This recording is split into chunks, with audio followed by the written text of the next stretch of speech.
Welcome everyone. Question on polymer. Monomers of glyptal are. Choices are A. Phenol and ethanol, B. 1,3-butadiene and styrene, C.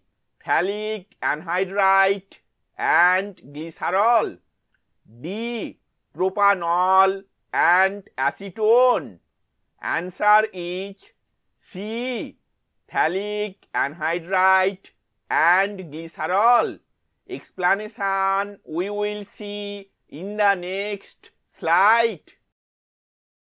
This is the phthalic anhydride and this is the glycerol.